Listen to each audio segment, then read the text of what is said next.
Telangana news కి స్వాగతం. కొడంగల్ నియోజకవర్గంలోని లగచర్లలో ఫార్మా కంపెనీకి స్థలం ఇవ్వని గ్రామస్తులపై దాడి ఘటనను బీజేపీ ఎంపీ డీకే అరుణ తీవ్రంగా ఖండించారు.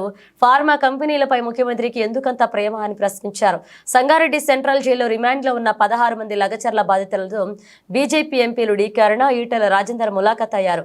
అనంతరం డీకే అరుణ మాట్లాడుతూ ఓటేసి గెలిపించిన జనాల కంటే మీకు ఫార్మా కంపెనీ ముఖ్యమా అని నిలదీశారు. సీఎం సోదరుడు అక్కడికి వెళ్లవచ్చు కానీ నన్ను అక్కడికి వెళ్లకుండా ఎందుకు అడ్డుకుంటున్నారని డీకే అరుణ ప్రశ్నించారు. రైతులతో దౌర్జన్యంగా బెదిరించి సంతకాలు పెట్టించుకుంటున్నారని తెలిపారు. మీరు సీఎం అయితే మా నియోజకవర్గం బాగుంటుందని అనుకుంటే మీరు జనాలపై కక్ష కట్టారన్నారు.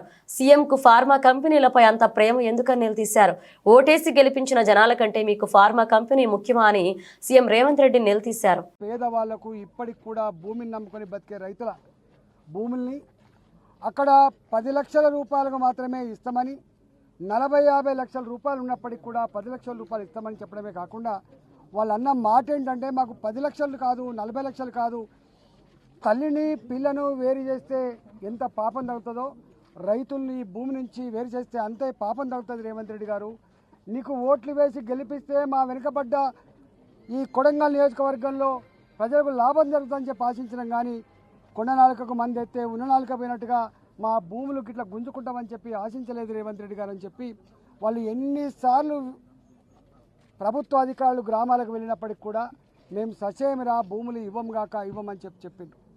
ఇన్నిసార్లు చెప్తున్నప్పుడు వాళ్ళు పాదయాత్రలు చేసిండ్రు, దొరికిన లీడర్ కల్లా దరఖాస్తు ఇచ్చి దండం పెట్టిండ్రు, అధికారుల చుట్టూ తిరిగిండ్రు.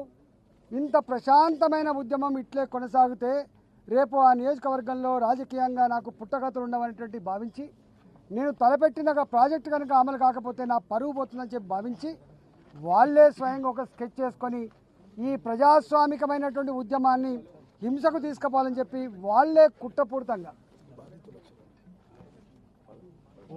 కుట్రపూరితంగా స్కెచ్ చేసుకొని కలెక్టర్ని పట్టుకొచ్చుకొని వాళ్ళే లొల్లి పుట్టించుకొని దాడులు చేసుకొని ఆ దాడుల్ని అడ్డం పెట్టి ఈ దాడులు చేసింది రైతులని, దీనికి కారకులు ప్రజలని చెప్పి వాళ్ళను బూచి చూసి ఇవాళ ఈ విధంగా భయపెట్టించారు. వారు చెప్పింది స్వయంగా ఎంపీ గారు కానీ ఎమ్మెల్యే గారు కానీ ప్రజాప్రతినిధులు ప్రజలకు ఏం హామీ ఇస్తారు? మీకు ఆపద వచ్చినప్పుడు, అవసరం వచ్చినప్పుడు మీ కాలుకు ముళ్ళురితే పన్నుతో పీకే సర్వీస్ చేస్తామని చెప్పి చెప్తారు. మొన్ననే పార్లమెంటుకు వారు బ్రహ్మాండమైనటువంటి దాంతో గెలిచి వచ్చారు. వారి ప్రజలకు అక్రమంగా దుర్మార్గంగా కొడితే కేసులు పెడితే పలకరిద్దాము, వాళ్ళ కుటుంబ సభ్యులకు ధైర్యాన్ని ఇద్దామని చెప్పిపోతే 20 కిలోమీటర్ల ముందే బారికేడ్లు వేసి 144 సెక్షన్లు పెట్టి మీరు పోవడానికి వీల్లేదని చెప్పి ఇవాళ ప్రజలకు సేవ చేసేటువంటి అధికారాన్ని కట్టేలు చేసిన పోలీసుల మీద కూడా చర్య చేపట్టకపోతే తప్పకుండా వారు ఇప్పటికే ప్రివిలేజ్ మోషన్ ఇచ్చారు.